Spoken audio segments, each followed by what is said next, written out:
Welcome, everyone. Wonderful. On behalf of the Healthy Caribbean Coalition, its youth arm, Healthy Caribbean Youth, and partners at CARICOM, we're pleased to welcome you to Speak, Shape, Lead, Youth in Caribbean Health Decision Making. My name is Danielle Wallen, and I'm the Policy and Operations Manager at the Healthy Caribbean Coalition, lead of our youth arm, Healthy Caribbean Youth, and project manager for this specific initiative focused on meaningful engagement called Caribbean Youth Voices. Before I introduce you to the chair for today and officially begin the program, I really wanted to say a few words about this project. So I can't express how proud I am to be at this point. So having this webinar today follows a journey of prioritization of youth engagement within the Healthy Caribbean Coalition, institutionalization of youth engagement, and even seeing some of our youth on the global stage. And the more engagement that we have been exposed to as youth advocates and with our youth arm Healthy Caribbean Youth, the more questions we've also had. What does meaningful youth engagement look like in our own countries across the region? Are young people truly helping to shape decisions? And really, that's the conversation that sparked this project. And before we begin again our formal proceedings, I want us to learn a little bit more about this project, Caribbean Youth Voices. And I'm going to turn it over to Tessa, Roshana, Husna, and Damani to tell us about this. With support from the Commonwealth Foundation, we're building something powerful together. We're creating a guidance document to support meaningful youth engagement in health decision making. But we're not stopping there. We're training youth, just like us, to speak up, feel confident, and take action. We're building skills for acts. We're also creating a plan to keep youth engaged long after the training, creating spaces for real conversations across generations. Through webinars and storytelling, even a creative art showcase. We're making sure youth voices are seen, heard, and felt.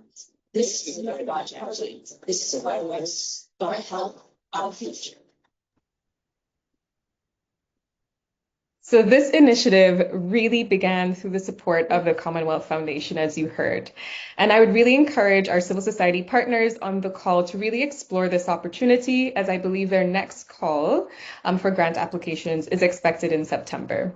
So one of the major milestones of this project was the development of a guidance note on the meaningful engagement of youth and young people living with NCDs in health decision making. And you'll get to learn more about this document today. And this document wasn't written in isolation. It was shaped through consultations, through thoughtful interviews, through review from regional and global stakeholders. And this process was expertly led by Janae Farrell, who you'll see today. And the guidance note became the foundation of our regional capacity building program, which was led by Miss Diana Gittins. And we had in-person workshops in Barbados and St. Lucia with partners, the Heart and Stroke Foundation of Barbados and the St. Lucia Diabetes and Hypertension Association. And of course, the virtual consultation that we had as well with partners and young people across CARICOM. So really, watching this transformation has been one of the highlights of this project. And while we've come a long way, I can assure you that really and truly, and I think you'll see this for yourself, this is only the beginning. We have much more to share with you before the end of today's program. But for now, it gives me great pleasure to introduce someone who embodies the leadership this initiative has sought to cultivate. Rosette Scotland participated in our virtual regional training. She's a dietitian, she's a member of Healthy Caribbean Youth, and has to continue to demonstrate deep commitment to youth advocacy and health leadership. So Rosette, it's my pleasure to hand over the program to you. Thank you so much, Danielle. Good evening and welcome to the Speak, Shape, Lead Youth in Caribbean Health Decision Making webinar. My name is Rosette Scotland, and it is truly my pleasure to be moderating this highly anticipated event. As a participant of the Caribbean Youth Voices training, I cannot emphasize enough the importance of this webinar. Youth across the Caribbean region and the world at large have been ready and are ready and willing to engage in health decision making. Throughout my training, the lesson that stuck with me the most was the value of experiential data, the why behind my advocacy. Session after session, the safe space created by the instructor, Ms. Diana Gittins, truly highlighted that my lived experience, your lived experience, and our shared lived experience all have power and weight when calling for actions on issues that affect our health and the health of those who may not be able to speak up for themselves. So, important to know though that advocacy, however, can still fall short if not engaged meaningfully. Therefore, guidance is essential to help guard youth, civil society representatives, policymakers against tokenism and lead them towards a path full of opportunities for true representation. And luckily for us, today we get to take one step closer to that goal together. This evening will include a spoken word piece, followed by the official launch of the guidance notes on meaningful engagement, and conclude with a discussion around meaningful engagement, including its challenges and advancements made in the Caribbean. To get us started this evening, I would now like to warmly welcome Mrs. Maisha Hutton, Executive Director of the Healthy Caribbean Coalition, whose allyship and continued push for youth engagement cannot be understated. Thank you, Rosette, and good evening, everyone. On behalf of the HCC, it's my pleasure to welcome you to today's webinar. For the HCC, meaningful youth engagement is not simply something we advocate for, it's something we have deliberately embedded in who we are as an organization. For more than 1 decade, we have intentionally created pathways for young people to move from volunteers to interns to technical advisors to board members to staff and ultimately to organizational leaders. From the launch of Youth for NCD's initiative in 2014 to the appointment of our Youth Voices Technical Advisor, Pierre Cook, in 2017, and to the establishment of Healthy Caribbean Youth in 2020. HCY, a vibrant regional network of young leaders driving advocacy and change, was born from the vision of a young volunteer who became an advocacy officer, then HCY lead, a WHO Youth Council member, the architect of this Commonwealth Foundation project, and today serves as HCC's Policy and Operations Manager.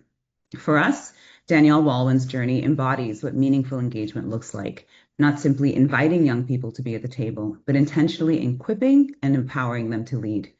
This commitment is grounded in a simple reality. Young people are increasingly living with and at risk of NCDs, and they will inherit the consequences of policy decisions made today.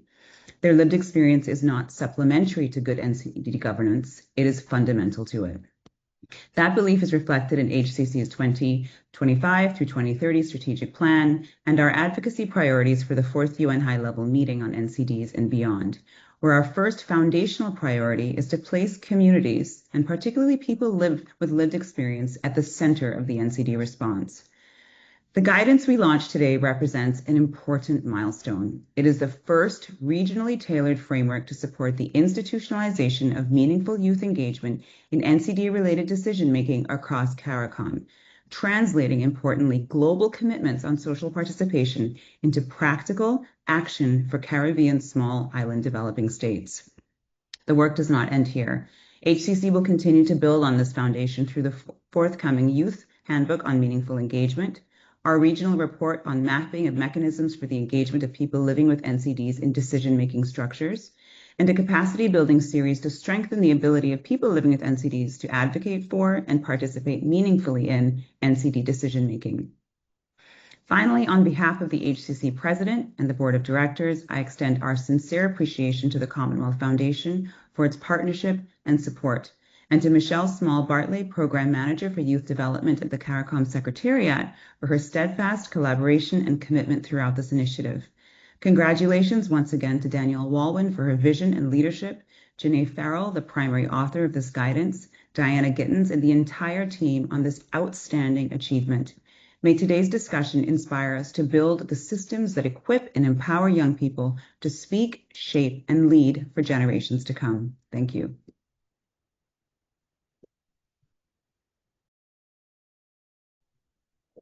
Thank you, Mrs. Hutton.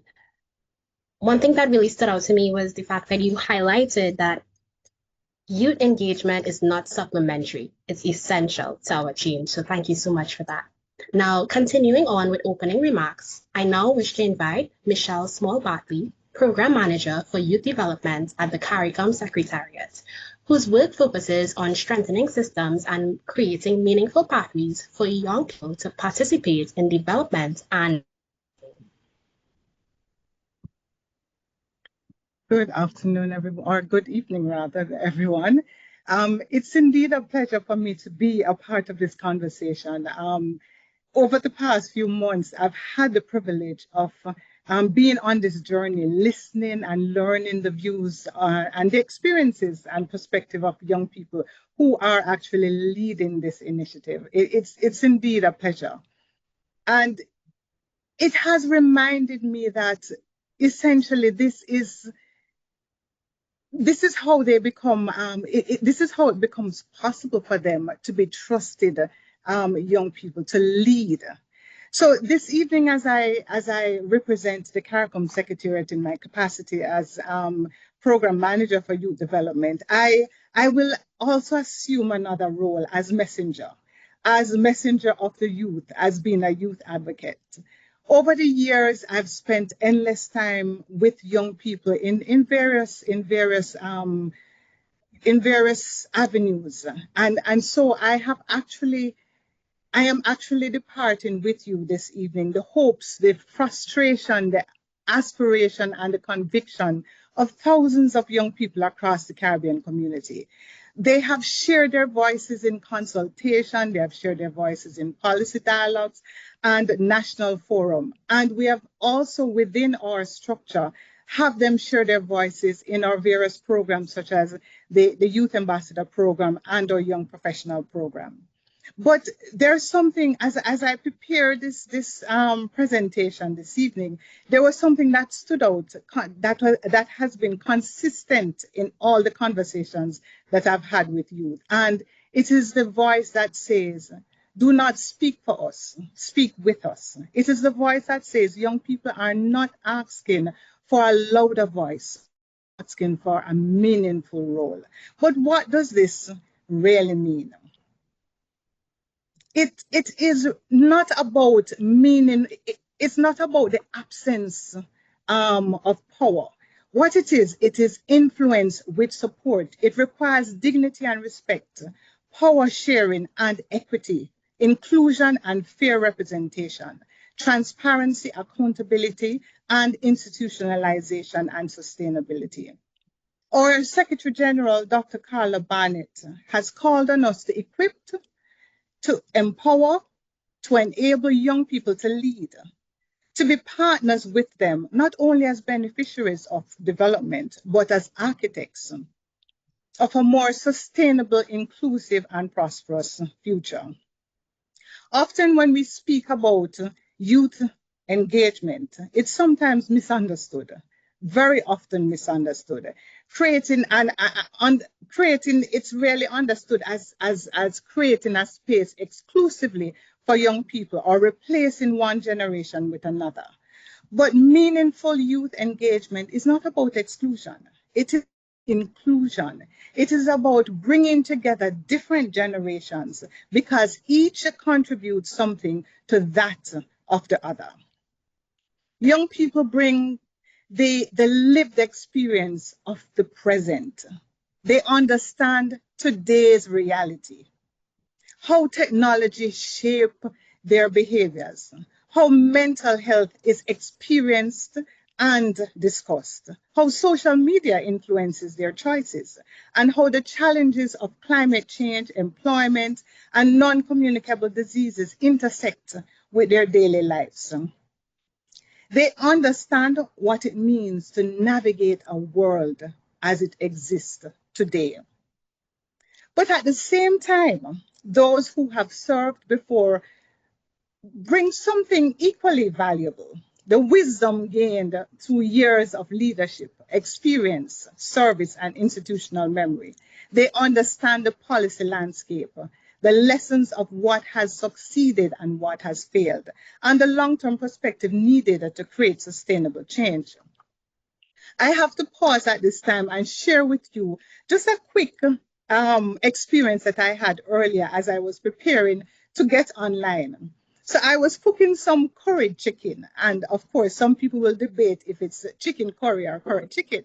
Trying to rush to get things done before all of this was started. I could smell and as I looked on it, it looked extremely good. So I hasted to have some before we started. But to my surprise, as I tasted it, it lacked a significant ingredient.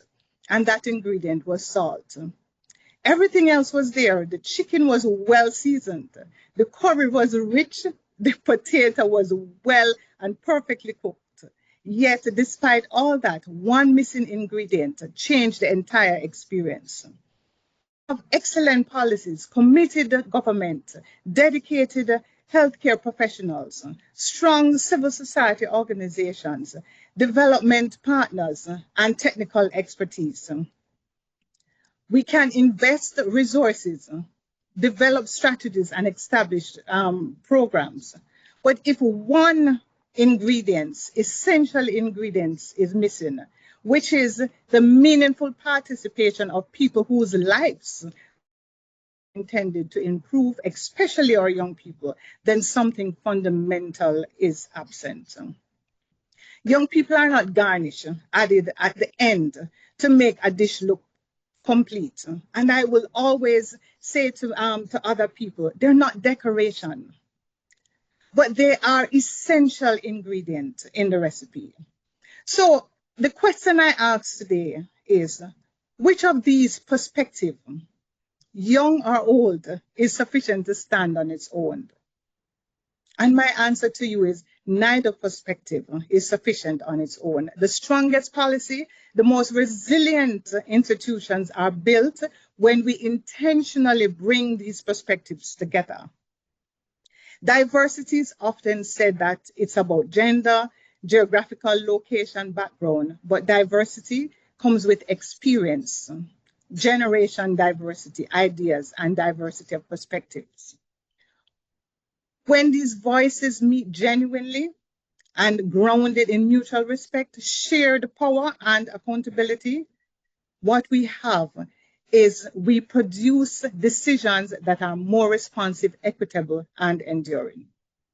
So as I end today, let us let us engage in this discussion as I encourage us to move beyond whether young people should have a seat at the table, but instead let us ask how we can build systems where every generation contributes to its unique strengths, where lived experiences and professional expertise are equally valued, and where partnership, not tokenism, where all of this becomes a norm.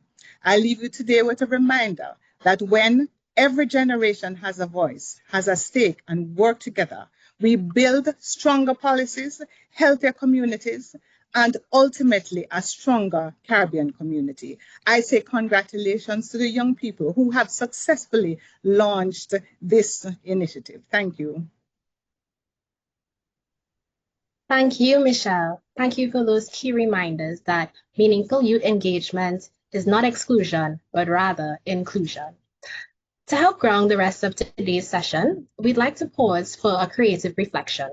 Now, art has always been a powerful way of expressing the lived experience and even inspiring change. So now, it's my pleasure to welcome Miss Shelley Desir, CARICOM Youth Ambassador for St. Lucia and member of the Healthy Caribbean Youth, who will present a spoken word piece entitled, Why is Meaningful Youth Engagement So Important? Shelley also attended the Caribbean Youth Voices training in St. Lucia. Thank you so much for having me. This piece was intended to show that young people should not just be invited to a room, but we should have the influence as to what happens inside. So let me just engage. Speak, shape, lead. They ask us to show up, but not always to speak. To sit at the table while others decide what our future should be. But meaningful engagement is more than attendance, more than consultations, hashtags, or photo opportunities. It is listening when young voices carry lived experiences, It is acting when communities call for change. It is trust built through partnership, not participation for appearance. Because we are not the leaders of tomorrow, we are leading now. We are advocates, health workers, students, innovators, and community builders. We know the realities behind the statistics, and we carry solutions born from experience. Meaningful engagement means you do not speak for us while silencing our voices. It means when health policies are shaped, young people help shape them too.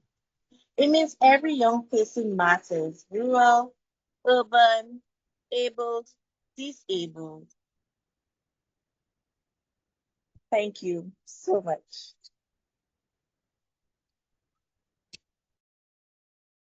Thank you, Shelley, for those powerful words. Now, developing this guidance note has been a collaborative process led by our next speaker. It involves consultations with young people, people living with NCDs, policymakers, civil society organizations, and regional stakeholders. The document provides practical recommendations for creating meaningful opportunities for youth engagement, health decision making. Please help me to welcome Ms. Jenny Farrell, Project Consultant and Project Officer at the Healthy Caribbean Coalition. Thank you, Rosette, and thank you to everyone who has joined us for this conversation this evening. I'd like to just take a quick pause to make sure you can see my screen well. Confirming yes. Okay, thank you very much. And I'd like to say a special thank you to the HCC team and to everyone who supported the development of this guidance notes by sharing their stories, their perspectives, and their expertise. I'd like to begin my presentation this evening with a question. If young people bear a growing burden of non-communicable diseases across our Caribbean community, why are they so often excluded from the decisions that affect their lives? And why, when included, is their influence so limited? We often talk about NCDs as a health crisis, and rightly so.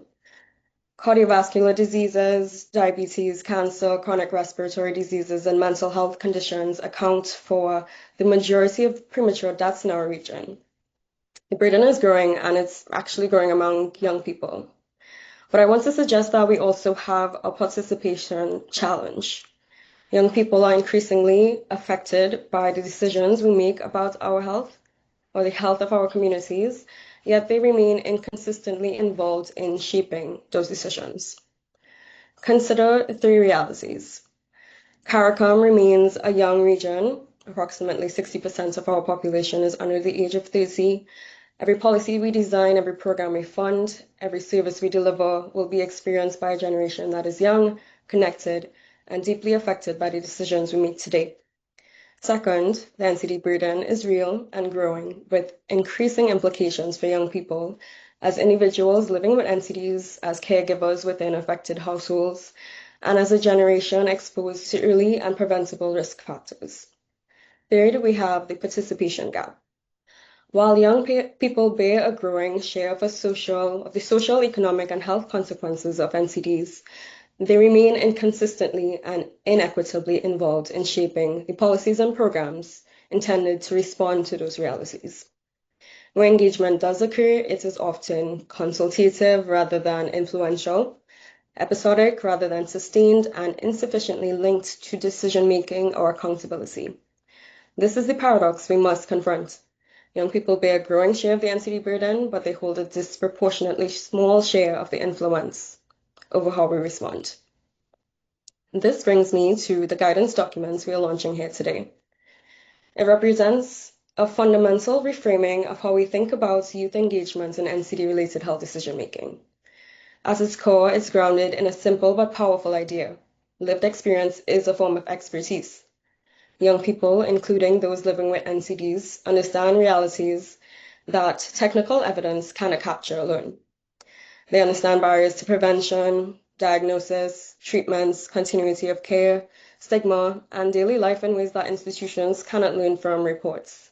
Their perspectives reveal how policies and services are experienced in practice, not just how they are intended to function. Their knowledge is not supplements to technical expertise. It is essential to good policy. Meaningful engagement creates pathways for that knowledge to actually inform decisions. Consultation remains an important part of engagement, but meaningful engagement requires more than consultation alone. It requires creating opportunities for youth perspectives to inform decisions, influence outcomes, and remain part of the process as decisions move forward. So, in the guidance documents, we define meaningful engagement as a please hold. Something's just blocking my screen. Yes, we define meaningful engagement as a sustained, intentional, and reciprocal process that enables youth to influence decision making. It recognizes lived experience as expertise. It creates space for authentic participation, addresses power imbalances, and requires transparency, feedback, and accountability so that participation results in visible action. Notice the word sustained, not one-off, intentional, not accidental, reciprocal, not one way. This is about redesigning how we make decisions with young people as partners, not as spectators. This reframing carries an essential principle. Effective health policy cannot be designed for youth without being shaped with them. When young people are genuinely engaged, policies become more responsive, implementation becomes more grounded, trust in health systems strengthens, and health governance becomes more people-centered. When we asked young people across the Caribbean what meaningful engagement should look like, their responses helped to shape the 5 principles that sit at the core of this guidance notes. Together, these principles answer a simple question. What needs to be present for engagement to be meaningful? Young people must be treated with dignity and respect, and their lived experience must be recognized as valid knowledge. Engagement must create opportunities for influence, not just presence, by addressing power imbalances and creating pathways for power sharing. Participation must be inclusive and representative, recognizing barriers such as cost, timing, accessibility, caregiving responsibilities, and stigma that affect who can participate and whose voices are heard. Institutions must be transparent about how decisions are made and accountable for how youth input is used. And finally, engagement must be sustained and institutionalized so that it does not depend on individual champions or one-off projects. These are not abstract ideals, they are practical expectations for how engagements should happen. We also know that there are limits to participation and to whether participation translates into influence. When we asked what most often prevents young people from being meaningfully involved in decision making, several barriers emerged. First, structural and institutional barriers. This is about how systems are designed and governed. Decision making is often centralized within ministries or technical bodies, and many processes lack clear pathways for youth input or any external input or influence. Second, power and authority. This speaks to who holds influence and whose knowledge counts. In the Caribbean, we navigate a shared colonial legacy that often places greater value on technical credentials, age, status, and this shapes perceptions that youth are inexperienced and should be seen or not heard. Third, tokenism. This is what one-off consultations can often look like. Being invited to represent youth or to share your perspective, but with no defined role in co-design, no feedback, no follow-through. Fourth, we have some practical barriers. Participation requires time, transportation, internet access, flexibility, and support. Without these, opportunities are often inaccessible and limited to a group of young people who already have greater access and stability. Fifth, we have discrimination and stigma. Concerns about judgment, exclusion, confidentiality, and whether lived experience will be taken seriously can discourage participation. This is particularly relevant for young people living with NCDs and others whose experiences may be marginalized. Finally, capacity gaps. Meaningful engagement requires knowledge, skills, confidence, and support. Gaps in these areas can affect both the ability of youth to participate effectively and the ability of institutions to support engagement well. These barriers are real, but they are not inevitable. They must be acknowledged and they must be addressed. And that brings us to the next question. What conditions make meaningful engagement possible? Drawing on youth insights, existing frameworks, and interviews with stakeholders across the region, we identified 6 core enablers, the conditions that help move engagements from intention to action. Institutions must demonstrate commitments through leadership, governance, and systems that embed engagement into how decisions are made rather than relying on individual champions or one-off initiatives. Participation must be safe, inclusive, and accessible. Young people need environments where they can engage fully and authentically, taking into account issues such as accessibility, stigma, and the realities that shape whether someone feels able to participate. Youth also need clarity about why they're even being engaged. What role are they expected to play? What decisions are open to influence? And how their contributions will inform outcomes. Participation must also be recognized and valued. Engagement has real costs, including time, transportation, data, lost income, and emotional labor. If we want to recognize lived experience as expertise, it must be treated as such, and meaningful engagement can't rely on volunteerism if we're serious about inclusion and equity. Both youth and institutions need support to engage effectively.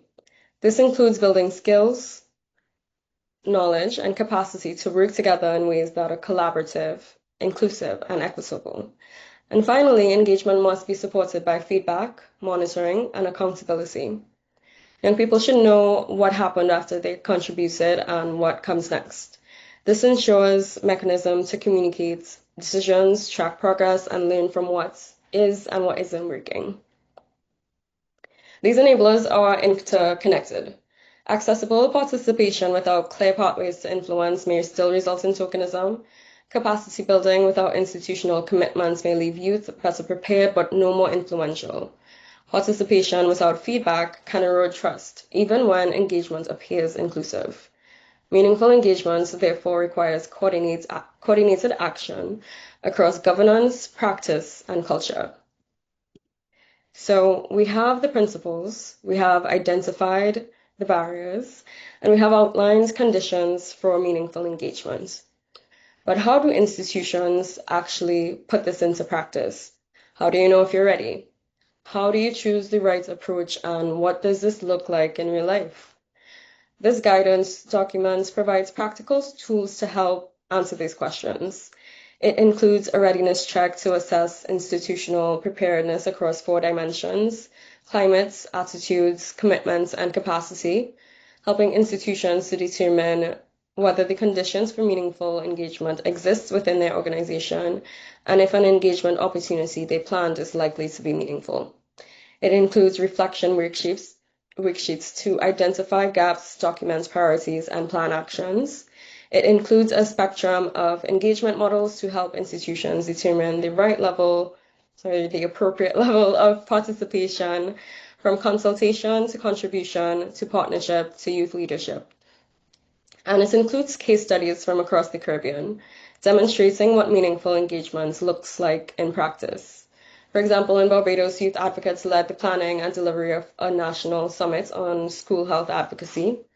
In the Bahamas, a national youth ambassador served as a full member of a technical advisory committee on adolescent health.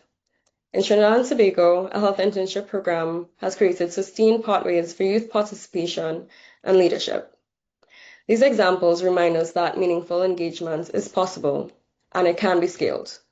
The guidance notes is also accompanied by a youth handbook designed to help young people navigate decision-making spaces with greater clarity and confidence. And as much tools that are included in this guidance notes. We have as many in the youth handbook as well. And importantly, these tools are not only designed to help institutions engage with young people, but to help institutions and young people reflect on how they engage. So we already have strong regional commitments to NCDs. We have strong commitments to youth participation. The challenge is not more declarations. The challenge is implementation and institutionalization, truly embedding meaningful engagements of youth into our health governance. And I think the real test of our commitments is whether over the next few years, every CARICOM member state can say, we have youth, including living with NCDs, sitting at our decision-making tables. We have invested in their capacity to contribute meaningfully. We have changed the way we design and deliver NCD programs because of their contributions and their leadership. If we achieve that, we will not only improve the relevance and effectiveness of our NCD responses, we will also signal to a generation of young Caribbean people that their lived experience, expertise, and leadership are central to the future of our health systems. The document today that we have launched is a tool. It's a practical, actionable framework to move from consultation to sustained participation, from tokenism to genuine partnership, from episodic inclusion to ongoing influence. I invite you to use it, to read it, to share it, to adapt it to your context, but most importantly, implement it. Because here's the principle that must guide us. Nothing about young people without their meaningful participation. Thank you. Thank you, Janae and team, for the work you have done to develop and share these guidance resources. I would like to take a moment now to invite those of you joining us online to view and endorse this document via chat. The time is now for us to add these essential resources to our youth engagement toolbox. So the link should be in the chat, and I'm looking forward to that endorsement from you all. We now move in to what promises to be a rich intergenerational conversation. Meaningful youth engagement cannot happen through one working group. It requires collaboration, institutions, and sectors. Throughout this discussion, those of you in the audience will also have an opportunity to respond to the same statements as our panel through Mentimeter, allowing everyone's voice to become part of today's conversation. It is now my pleasure to hand over to our moderator for the panel discussion, Mr. Pierre Cook Jr., advisor of the Healthy Caribbean Coalition. Hello. Confirm that everyone can hear and see me. Yes. Beautiful. And I see my panelists joining. So good evening, everyone. As was said before, my name is Pierre Cook Jr., and I am an advisor to the Healthy Caribbean Coalition.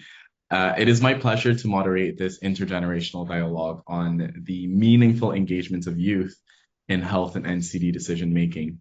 I thought it interesting earlier when Maisha was doing her remarks that she had several examples of young persons who were invited to be a part of this HCC mission. And most of us have continued to work with the organization and feel proud to do so. And HCC has always been an example of what it means to meaningfully engage young persons. And when I'm asked, I always point to the HCC as an example. So the premise of the next half hour is simple. We know that for too long, young people and persons living with NCDs have been taught about in the rooms that we're in or the rooms that health decisions are made in, but we're not always taught with. The last thing Janae reminded us is that there should be nothing for us without us. So tonight we want to kind of model the opposite. So I'm going to introduce three persons who each sit at a different point in that system of youth engagement. So we have Suleiman Bulbulia, the chair of the NCD Commission of Barbados, who brings this view from a national NCD governance perspective. Then we have Michelle Small-Bartley, who's the program manager for youth development at the CARICOM Secretariat, who brings the regional and institutional view. And then we have Janae, our project officer at the Healthy Caribbean Coalition, who just walked us through the guidance note and has really been on the ground with this work. So please help me to welcome our panel. You can just do a little clap yeah, on the emoji section. Okay, right. Now we're gonna go into our Mentimeter, and this is gonna be exciting. I'm gonna get some help pulling it up. So this is not a panel you're gonna get to sit and watch and enjoy. It's one that you have to help shape. So throughout the discussion, we'll put some statements on the screen and ask you to tell us whether you agree or disagree. There's a QR code that's gonna come up on the screen. I'll ask you to scan it, or you can use the link in the chat and enter the code. But be sure or comfortable that everything is anonymous. It'll appear live on the screen and our panelists will respond to what you tell us. So don't be shy. We want your voice in the room. So if you check the chat, you'll see it popping up there. And am I seeing? And the scan is there as well. So I think that people are joining. I'll give you a couple seconds. I see 17 have joined. Okay, 17 joining and we have 66 persons. Someone isn't paying attention. So look at the screen, pull the camera up, and scan that thing. Or go into the chat. I think we also put it in the chat. Did we? Okay, 27. I'm gonna start when we're like halfway. Maybe like 33, 30, 31. Can I get a 33? 33, there we go. There we go. Oh, it's stuck right there. Wow. Okay, so we'll begin the way we'll end, which is rapid fire. I'm going to go with my panelists and you're going to give me one sentence each, no more. Strict rules, one sentence each, no more. So panelists, finish the sentence for me. I'm going to start with Suleiman, then Michelle, then Janae. Meaningful youth engagement is, Suleiman. Intentionally having youth at the table in decision making and not simply for ticking a box. Brilliant. Michelle. Sharing power, valuing lived experience, and ensuring young people's voice shape decisions from beginning to end. Shape decisions from beginning to end. And Janae. Yes, a partnership built on mutual respect, trust, and shared purpose. Partnership built on mutual respect, trust, and shared purpose.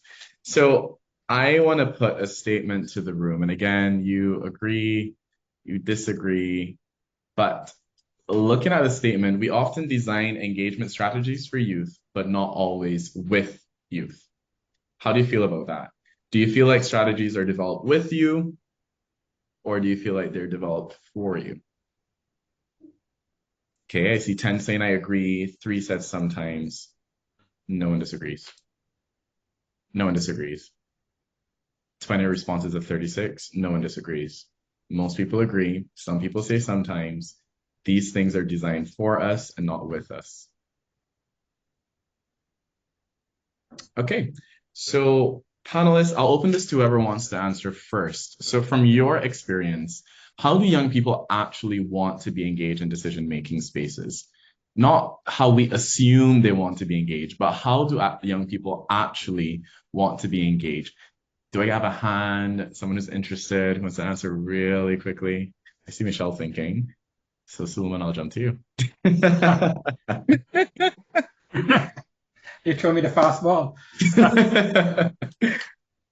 No, I think young people want to be engaged. I think that they're there at ready to be engaged, and we just have to open the doors for them to be part of the process.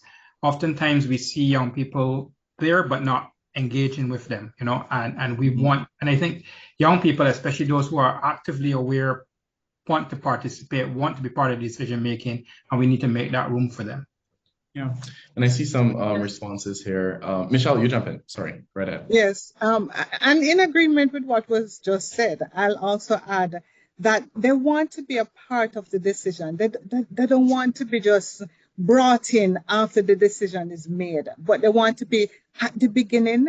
They need to be within the planning stage and also at the end when everything is being implemented and monitored. It's a continuum, and you'll see that reflected in the guidance document that Janae and the team has developed. And again, I encourage you to endorse the document, take a good look at it. Solid work has gone into it. All right, so I'm seeing some responses. Persons say they want to be engaged through focus groups, conversations, policy proposals. They want to be respected in various ways, and they want that engagement to be inclusive. Brilliant. So I want us to go one layer deeper. So we're looking at the machinery. And again, it's agree or disagree. If we are serious about strengthening youth engagement, we know that change is required at a systems level. Think about it. If we are serious about strengthening youth engagement, we know that change is required at a systems level. Michelle, I'm going to turn to you because I know you sit inside the regional architecture at the CARICOM Secretariat. And it's exactly there where mechanisms like youth parliaments, national youth councils, and youth ambassadors already exist, but their role in health governance stays fragmented. So tell me then, if we're serious about youth engagement, what kind of systemic change is required? Well, firstly, system change requires layers. Mm-hmm. And so for those layers to work together, it has to be done in terms of changing the organizational or the institutional ethos or culture. And so if there's a culture of isolation and silo without engaging our young people, then that will continue. So what we need to do is to change the mindset and the culture of the institution to incorporate and see young people as part of the process and not necessarily, as I said in my opening, as decorations, but being integral in how we engage them. And it's about having them as part, identifying the problem, having them working out the solution for the problem, and having them implementing and monitoring how this is done. It's beautiful because you said it earlier in your earlier remarks, the point that young persons today can tell you how we're living through, the mental health challenges that people write or speak about. We can give you the direct lived experience of what is happening on the ground. And it's that kind of conversation between generations, between the younger persons and the policymakers that needs to happen. And in that space, we'll get to the heart of tonight's theme. And it's that it's not just about youth spaces, and it's our next statement. The fact that this whole thing, this work that we're doing, it's not just about youth spaces, it's about shared spaces, it's about shared ownership, it's about shared progress, it's about shared efforts. My question then is, and I'll ask you to just respond to what you see on the screen, whether you agree, disagree. We have 36 persons, and I have one response.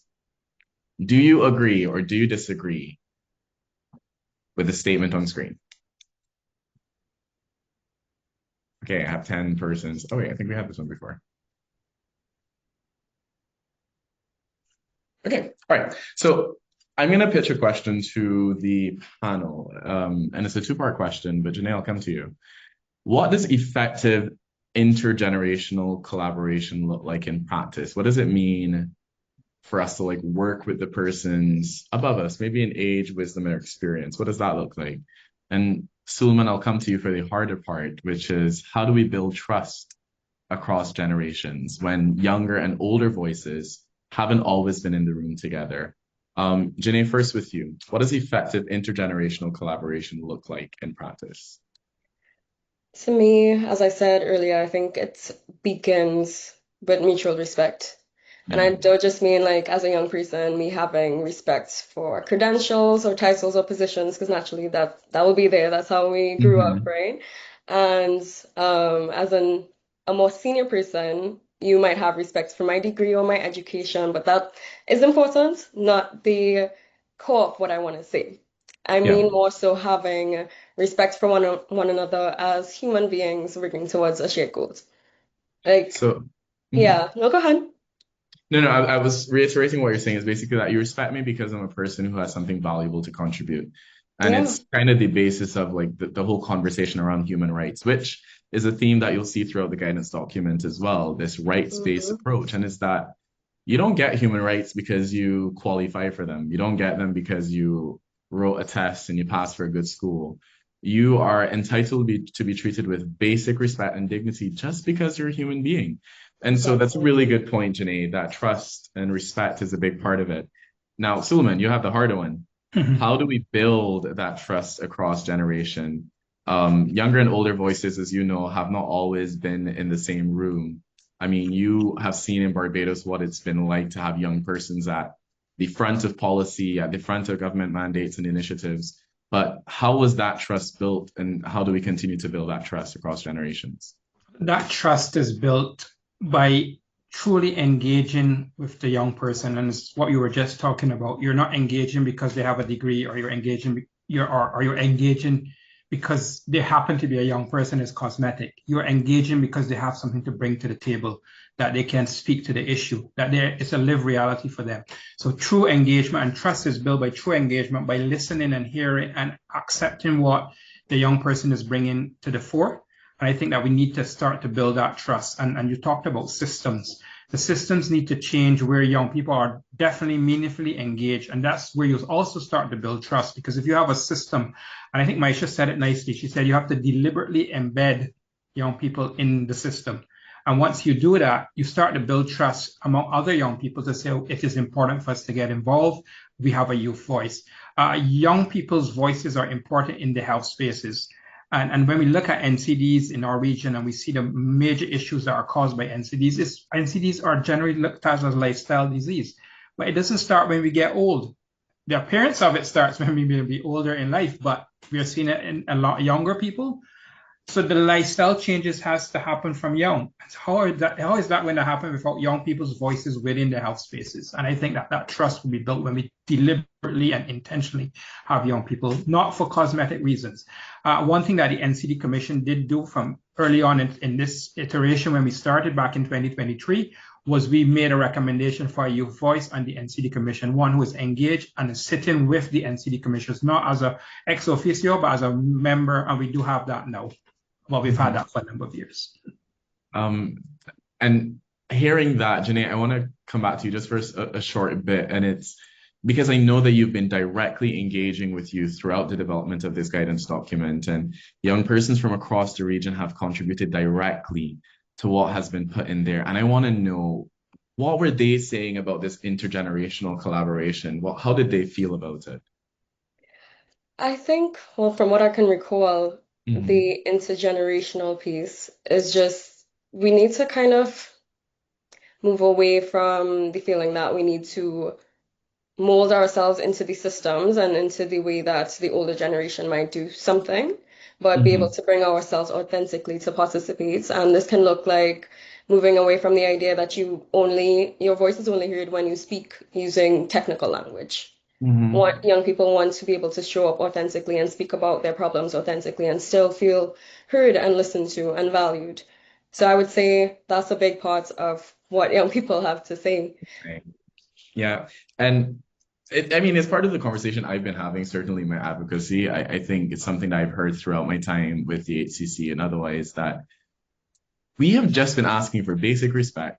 We've just been asking that when we get in the room, you say hi, you say good morning, you don't kind of look at us and look off because you're just a young person, you sit at the back. We've been asking just to be included in the front panel, where the important people sit. We've just been asking to be on the stage to contribute to the conversation in the same way that the prime ministers and the ministers and the leaders, as you frame them, speak. We've just been asking for a seat at the table. And, in building out that work, what HCY, Healthy Caribbean Youth, and HCC has been doing is equipping young persons with the skills to kind of lead that kind of advocacy. And very quickly, I'll come to you, Michelle, to tell me about what have you seen, maybe if you have a quick example, in terms of youth who engage with CARICOM. How do they work? Is it that, you engage a young person and you have to run behind them and it feels frustrating? Or do you find that it's been valuable in some instances to engage with youth? I think it's both. There are instances where you have young people who are willing to participate, who are willing to voice their opinions, their perspectives. But there are others who, of course, you have to run behind them to get the information. And I was part of a discussion earlier this afternoon that sort of brought something to the forefront, that our young people need the capacity, the competence to be able to communicate. And I think that's part of the thing that we lack sometimes, not recognizing that we were once there. And in order for them to be where we are, we have to strengthen their capacity. And it becomes our responsibility to do so. So instead of trying always to be this mentor to the young person, sometimes we can also try to learn from them. So, life is dynamic, and we have to remember that in all cases, that it will never be always positive and it will never be always negative. It's how we blend both situations to give us the results that we need. Yeah. As you said, that thought came to mind. Once a man, twice a Twice child. a child. And, it's something that we should all think about at either end of the spectrum. As a young person, it doesn't quite pay to disrespect the adults or to engage in a way that doesn't really help to progress what we're looking for. But on the other end of the spectrum, I mean, if the Lord blesses you, or if you're blessed with your 70, you'll need these same young persons to advocate on your behalf. And it doesn't have to be at home. It doesn't have to be at the level of care. It could be at the level of ensuring that the government doesn't do something that affects you in your golden years. And that's the collaboration, the intergenerational collaboration we're talking about. And capacity building has always been a big part of it. And again, the guidance document kind of builds that out as well. Janae, you've done a brilliant job with it. I want to hear from everyone else. I think that we've had our panelists and we've been discussing amongst ourselves, but I want to hear from you. So for the next 15 or so minutes, I'm going to open up to get some questions, comments, queries from you guys. I want to hear about what you've been doing. What has youth engagement looked like for you? I saw someone in the chat sharing Mahela. Mahela, I feel like I want to hear from you. You've been saying a lot around your experience as a mother, a mentor, a psychiatrist. And there's some other persons, I think I see 65 of you. Some 1, 2, 3, 4, or 5 of you want to say something about meaningful youth engagement. So we're going to open up. I'm going to look for a hand. And we have some questions in the Q&A box. Brilliant. All right, I forgot about that. No one wants to say anything? Oh, wait. Q&A. Okay, Fabian. He said, I am delighted to participate in the webinar. And he says, as we address the inclusion and fair participation of young people in the development of policies that affect them, Fabian says it is essential to encourage broad youth participation across the Caribbean region. As a Haitian, he sincerely hopes that this initiative and consultation process will take into account the realities faced by young people in his country. And he's asking the question, how do you think this initiative, this guidance document, this conversation around meaningful engagement, how can this initiative reach his community and enable young people to take their rightful place within the Caribbean community? Now, I'm going to ask Janae to respond to this in a bit, but I want to say, Fabian, this is exactly the kind of thinking we want when we look at this document, because what it builds is giving young persons in their hand the skills, the tools, the know-how to be meaningfully engaged. It kind of gives you a framework for what you demand from persons who say, hey, we want to work with young persons. It gives you the framework for your community to say, these are the things we're asking for as the bare minimum. Respect, trust. Janae, I'll leave it to you. Yeah, so the question being how this initiative can reach your community, enable young people to take their rightful place. I think, first of all, it requires efforts from both sides, the young people who want to be more involved and the institutions that can help them to elevate their voice. So the young people who want to be more involved, I would say you can look out for opportunities. You're here right now, you're gaining the knowledge, you're finding the tools, and to continue to do so, to try your very best to find what's available to you. And for the institutions, I would encourage them to cast their nets a bit wider. I think we have this tendency to see who's the brightest shining star and who is available and ready to go, but to be able to have that diversity of perspective and diversity of voice, we need to be a bit more intentional about who we reach and who we include in conversation, and really asking the question of who is missing and why are they missing? What are the barriers? Why are they not in the room? And working to addressing those. And just a point there I want everyone to reflect on for a bit. When you get into a room, whether as a young person or if you're on the other end of the spectrum, look around the room and see who's missing, who should have been invited, who's one person you think would be useful in this room, and make the recommendation, hey, I think that the next time we can have some representatives from the student council, it'll be really valuable to this. I could say, hey, tonight, I think we could have some representation from the ministries. I think it would be a really great addition to this. I think we should have invited a young person from this specific area. Think about who's not in the room and who would be useful in there. Another thing I want to reiterate, and Janae brought it up, it's that if you're a young person who's being chosen all the time to speak in rooms and spaces, do some introspection and reflection. And you may very well have the capacity and capability to speak, but are you the person equipped to speak on behalf of a certain community or of a specific group? Do not let persons pick you to speak for every and all things, especially when it's not one of your focus areas. That too is an example of something that is not meaningful engagement. Michelle, I see your hand. I will let you respond. Yes, there we go. Yes, just quickly, I just want to add one thing Yes. to the question that was asked by Fabian. I think it was from Haiti. Yes. That and this goes for all the young people online, that it is absolutely important that as you navigate the engagement aspect, that you become acquainted to the cultural context in which you exist. You have to be mindful of this and see how you can navigate that cultural context. Because if you're unaware of certain protocols and you tend to go beyond them, then it can be problematic. And I can tell you, coming from an organization that is embedded within protocols, that what is respected is the protocol when you follow those protocols. It might require you sometimes to be bold, but at the same time be mindful of the protocols that are in existence. Thanks. Brilliant point there, Michelle. And again, one of the things which, speaks to capacity, as young persons, you don't know sometimes the protocols. You're 15, 16, you don't know what a protocol is. But this is where, the intergenerational collaboration piece speaks loudly again, because it's for those who have invited you to equip you with the tools to ensure that you can respect the space you're in and do the job according to those needs. So Suleiman, I have not come to you, but I do see a question here in the box that I want to come to you for specifically. But I also note that I think it's Senator Dr. Connell, or is it Dr. Senator Connell? Dr. Connell is on the line and would like to share. Dr. Connell, are you able to speak? Do we see you? I think I am now. Can you Yes, hear me?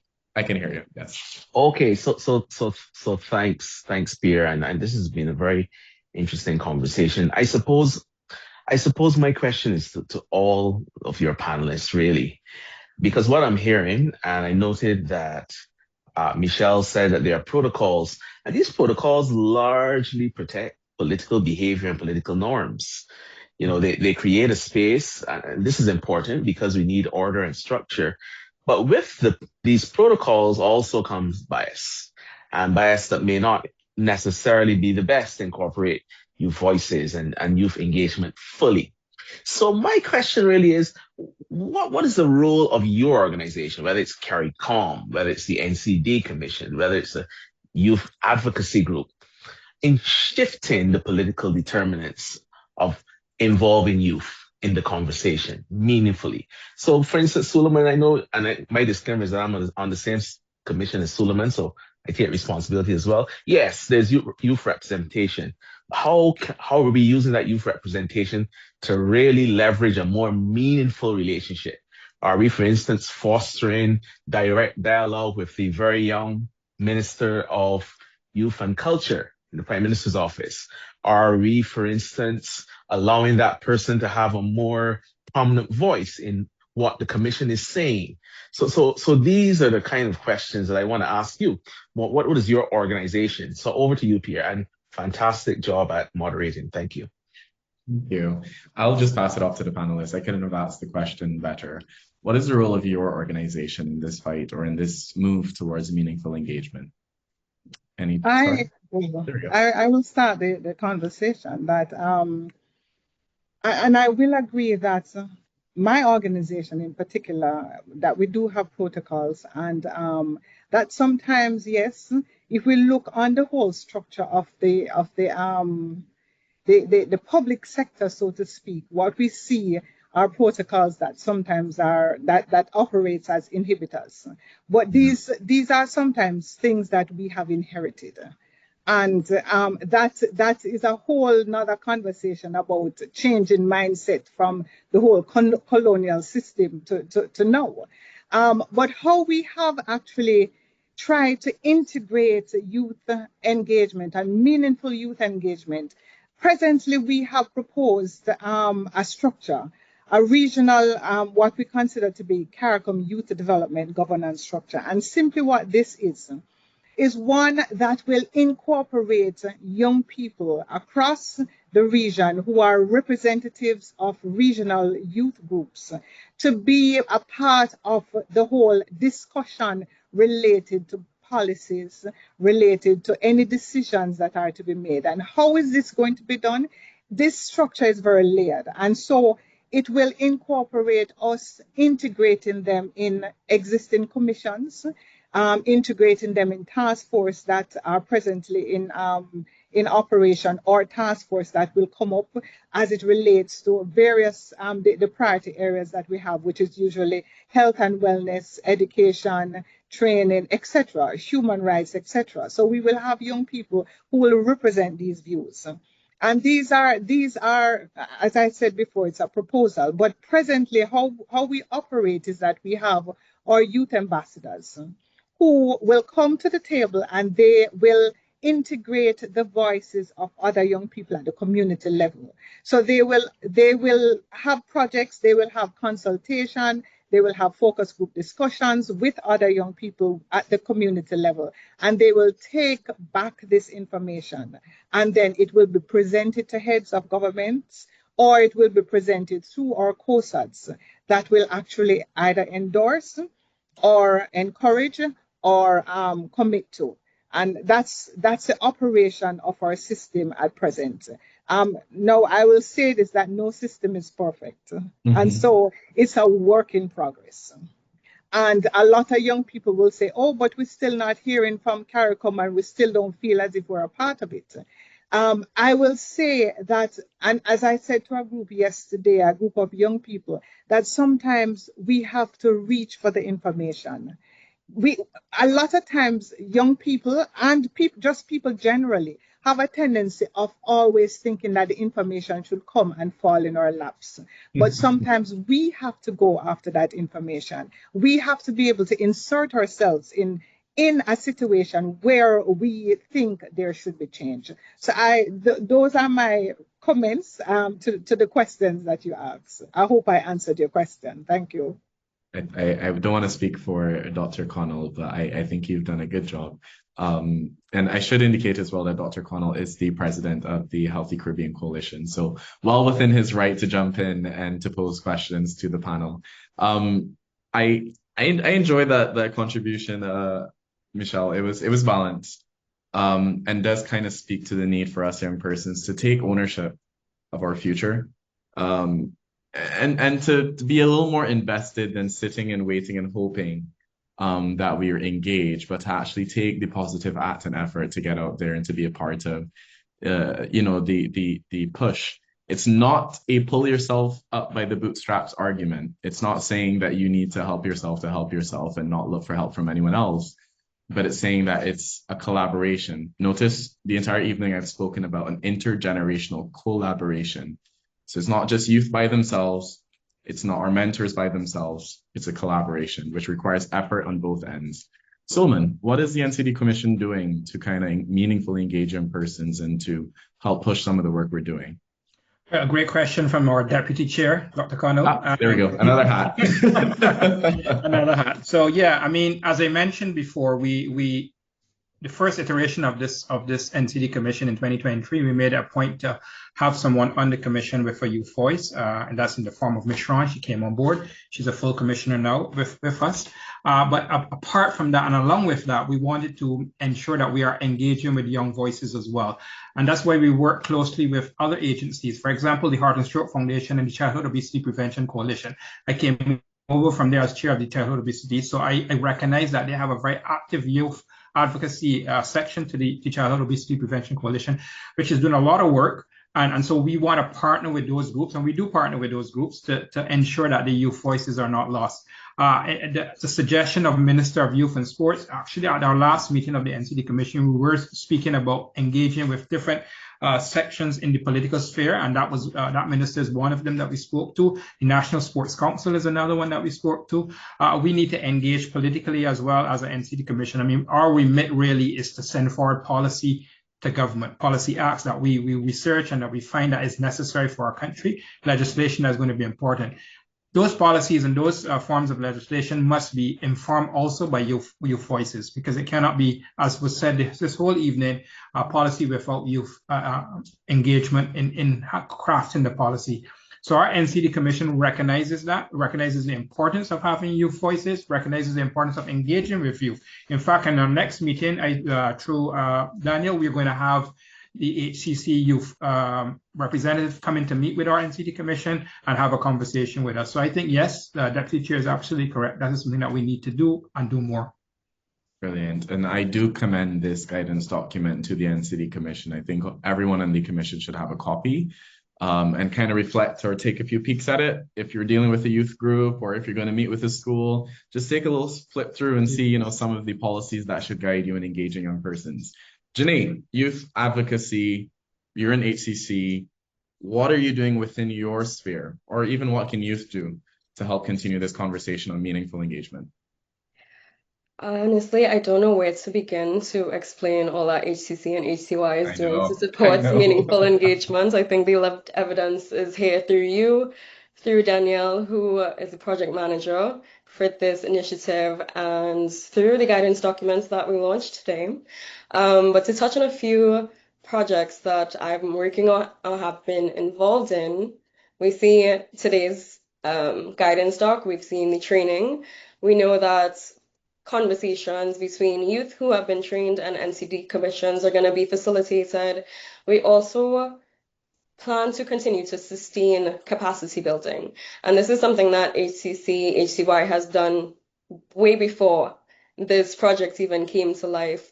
When we were doing actually some of the interviews, some of the youth consultations, a lot of young people spoke about how important HCC and HCY was to their professional development, for their even interest in the NCD space.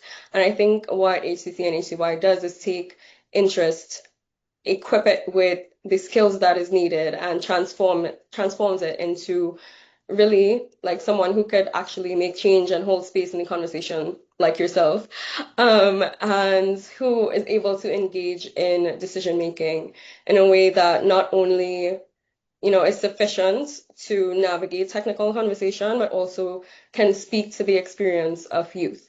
And what we have also been trying to do is understand what are the spaces for meaningful engagement of youth, of people living with NCDs within, let's say, NCD commissions throughout the Caribbean. Which we'll talk more about that when that project comes to fruition. But there's just so much that HCC and HCY does, and if you don't already follow HCC and HCY, please do so. There's so many tools and resources available, and as someone who started as a youth advocate myself within HCY, I've truly learned so much and grown so much, and have now been able to build my professional capacity to share more learning and more growing with other youth advocates. And while we see HCY and HCC, there's so many civil society organizations and young people on the ground doing work and continuously growing this mission. Thank you so much, Janae. Suleiman, I'm going to ask you in literally 30 to 45 seconds. So we had a question here. How do we involve more young men in the public health NGO space? And I'm going to ask you, how do we engage more young men within the public health NGO sphere? Go ahead. I think that the question is even how do we involve men as a whole in the health space? That is a challenge that we are facing, and we speak about it regularly in our commission meetings. Yeah. Men as a whole, in a large way within the health spaces, they don't go and get the health checks that they need to get. They don't go to the doctor when they should. And so I think that filters down to the younger men.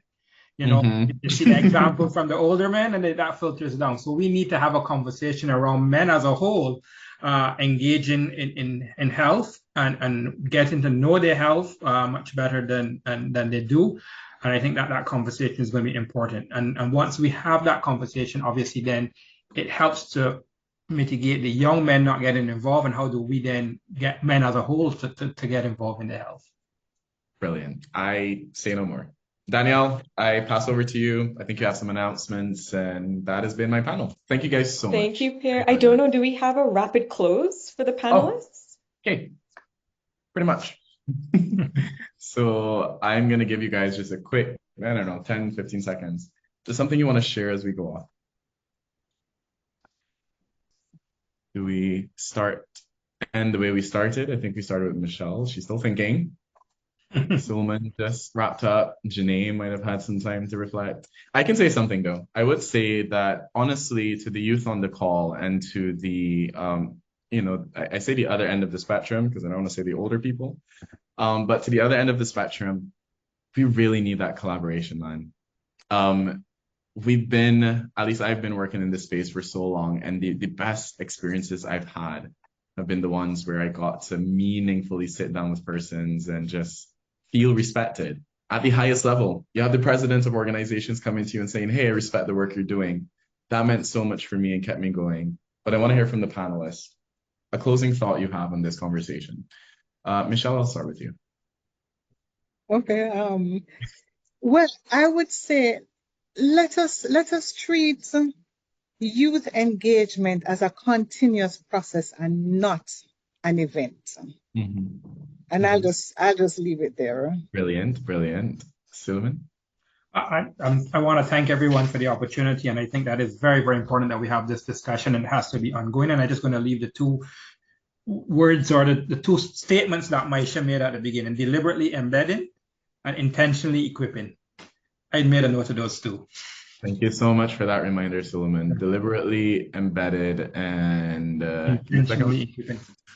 intentionally equipping. Janae, the author of all things discussed today, talk to us. Yes, just thank you for everyone who joined today, and thank you for this very fruitful discussion and all the different roles that everyone played in sharing their stories, their perspectives, and what they think meaningful engagement should look like in practice. I would like to end with just prompting reflection from all of us about the systems that we are trying to embed meaningful engagement within, and to take a deep look at what's working and what isn't working, what we want to carry forward and what we must leave behind for this to actually work for our young people and for our more senior people, to truly collaborate, Yeah, that's it. We'll find a more elegant way to refer to our We counterparts, will. but we've heard it. We want to deeply embed this meaningful engagement, and as Janae finally wrapped us up with, to continuously do some checks along the way. Don't take it for granted that what you've started continues to work. Do some reflection and inspection along the way. Rosette, I think I'm handing over to you and not Danielle, so I'm going to leave you to handle the rest of this. This was a great panel. See you guys. Thank you so much, Pierre and panel. It was truly a riveting discussion, and I really appreciate this opportunity for that intergenerational collaboration starting here, right? So while today's webinar marks the launch of the guidance note, it is also the beginning of a broader regional movement. We have several exciting opportunities for young people and partners to become involved over the coming months. And I now want to invite Ms. Danielle Warwin, Policy and Operations Manager, HCC Lead, HCY, and HCC Project Manager on this project to share these upcoming activities. Wonderful. Thank you so much, Rosette. I would love to see, I'm already getting some great reactions in the chat, which is excellent. And feel free all at this point to use your reaction button to just share how you've been feeling across the last hour and a bit. I have the panelists left us with some very meaningful words. On my end, I just noted some things about some keywords: change, words, intergenerational collaboration, listening, respect, accountability.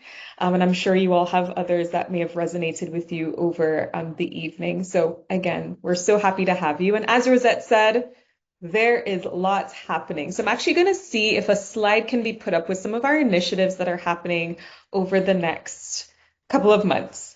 So first, we do have a regional social media campaign that's going to be launched in and around International Youth Day. So we're encouraging all of you to join us. If you're not following the Healthy Caribbean Coalition social media pages, we're going to ask you to do that. So you'll be seeing some videos featuring many of our youth trainees who you would have seen a few of throughout the session today, and they'll be sharing in their own words what meaningful youth engagement should look like. So we hope that you'll take a look out for them, like them, share them, keep the conversation going.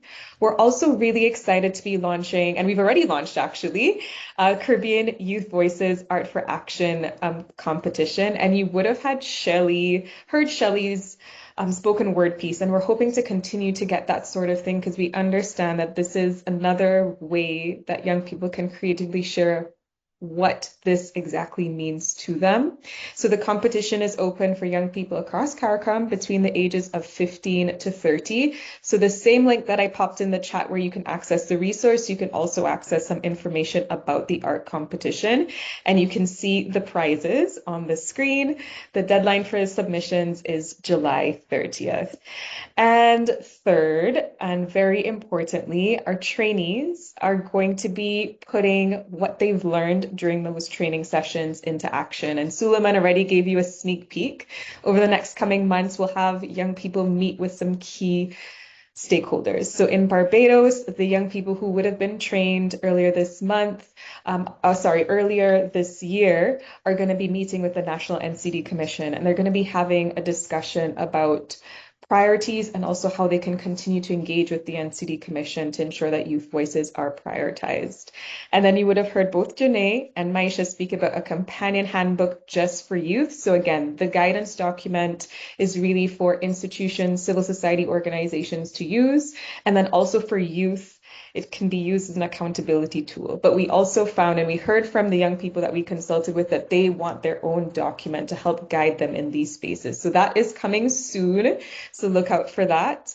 And really, all of the work that we've done to this point is incredibly special, and I'm already seeing that it resonates with you all. So we want you to continue this journey, continue the conversations, think about what Janae says in terms of a reflection on ourselves and the spaces that we're in. And we're really looking forward to seeing you again. We will be having another webinar where we'll be bringing even more youth voices to you. So stay tuned for that. And with that, I am going to turn back over to Rosette, who is going to help us close today's session. Thank you all so much, and looking forward to staying connected. Thanks, Rosette. Over to you. Danielle. Thank you. So as we close today's program, we'd like to end on a personal reflection note that's going to remind us why meaningful engagement matters. It is my pleasure to invite Ms. Santi Lord, a young person living with type 1 diabetes and representative of the St. Lucia Diabetes and Hypertension Association, to share her reflections. Santi would have attended the Caribbean Youth Voices training in St. Lucia.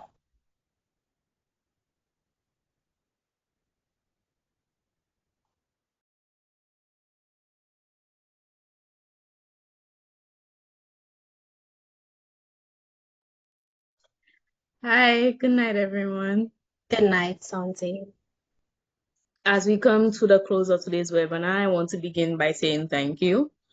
Thank you to the HCC, CARICOM, the Commonwealth Foundation, our speakers, the panelists, moderator, youth advocates, partners, and everyone who joined us this evening.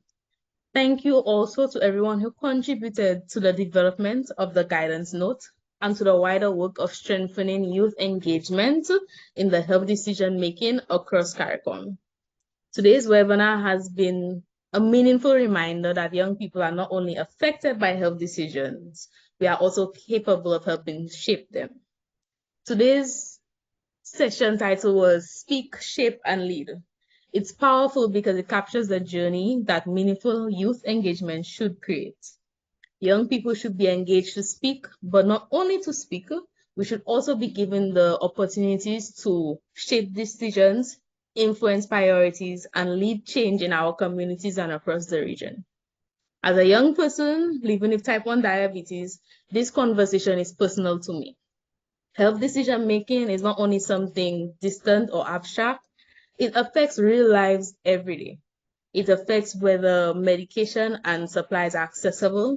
It affects whether young people feel supported in schools, workplaces, and communities. It affects how we are treated when we seek care. It affects whether we feel understood, whether our concerns are taken seriously, and whether the systems around us are designed with our realities in mind. Living with a non-communicable disease at a young age teaches you that health is not only about treatment. It is also about access, education, support, affordability, stigma, mental health, and dignity. These are the things that young people understand deeply because we experience them directly. This is why one of the strongest messages I am taking away from today is that lived experience is expertise. Young people, including people living with NCDs, bring knowledge that cannot be found in reports, statistics, or technical documents. Data can tell us what is happening, but lived experiences help explain how it feels, why barriers exist, and why solutions may actually work, and what solutions may actually work in the real life. When young people share their experiences, they are not just telling stories, they are providing evidence. They are helping systems understand what happens after policy is written, after a program is launched, or after a service is introduced. They help answer the important questions. Is it accessible? Is it youth-friendly? Is it realistic? Is it respectful? Is it reaching the people who need it the most? But today's discussion also reminded us that youth engagement must go beyond simply inviting young people to participate. Meaningful engagement is not just about having a young person present in a meeting. It is not just about asking the youth for opinions after decisions have already been made. It is not just about using youth voices to show a program that it is inclusive. Meaningful engagement means that young people are listened to with respect. It means that we are prepared, supported to participate. It means that we understand the purpose of the space we are entering. It means we know how our input will be used. It means there will be follow-up after we speak. And most importantly, it means our contributions have a real opportunity to influence the decisions. And this is where principles discussed in the guidance note are so important. Dignity and respect remind us that young people must be treated as right holders, partners, and contributors, not as a decoration or afterthoughts. Power sharing and equity remind us that young people should not only be asked to speak, but should also have the opportunities to influence agendas, decisions, implementation, and review. Inclusion and fair representation remind us that we must go beyond familiar voices. Youth are not only one single group. Young people come from different countries, communities, backgrounds, abilities, health experiences, and levels of access. Meaningful engagement must make space for the diversity. Transparency and accountability reminds us that young people deserve to know what happens after they give their input. If their recommendations are accepted, they should know how they were used. If they are not accepted, then there should be an explanation. Without feedback, engagement can easily begin to feel symbolic or extractive. Institutionalization and sustainability reminds us that youth engagement should not depend only on one event, one project, or one passion individual. It must be built into systems, structures, policies, and decision-making processes so that it continues over time. Today's panel also highlighted an important point that this work is not just about youth spaces, it is about shared spaces. Youth engagement does not mean that young people working alone. It means young people working alongside policymakers, civil society, health professionals, parents, educators, community leaders, and regional institutions. Intergenerational collaboration matters because each person brings something valuable. Young people bring lived experiences, urgency, creativity, honesty, and fresh ideas. More experienced leaders bring institutional knowledge and technical expertise, history, access, and guidance. When these strengths come together with mutual respect, we can create better and more practical solutions. However, trust across generations does not happen automatically. It must be built.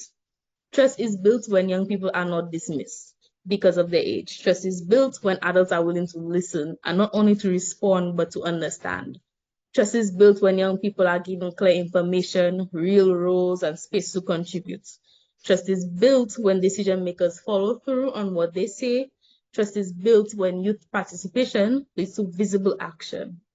Another message I am taking away is that systems can change if youth engagement is not truly meaningful. It is not enough to tell young people to get involved. We must also ask whether the spaces we are inviting them into are accessible, safe, inclusive, and prepared to receive them. Are meetings held at times young people can attend? Is language used easy to understand? Are young people given background information before being asked to contribute? Transportation, internet access, or other barriers being considered? Are young people living with NCDs able to participate without fear of stigma or unwanted disclosure? These are practical questions, but they make a major difference. Sometimes young people are described as hard to reach, but in reality, the systems may not be reaching out in the right ways. Sometimes youth are described as uninterested when the real issue is that they have not been given enough information for support or trust to participate meaningfully. So as we think about the next step, I think we must shift from asking how do we bring youth into our spaces to asking how do we create spaces where youth can participate fully, safely, and meaningfully. The launch of this guidance note is an important step in that direction. But like any guidance document, its true value will come from how it is used after today. It should not sit on a shelf. It should give guidance how organizations design consultations, how ministries engage youth, how civil society creates advocacy opportunities, and how young people understand what participation should look like. It can help us move from good intentions to better practice. It can also help young people advocate for themselves. When youth understand what meaningful engagement should include, they are better to ask questions. What is my role in this process? How will input be used? What discussions are open to influence? These questions are not disrespectful. They are part of accountability. As we leave this webinar, I want to encourage each and one of us to think about one action to take.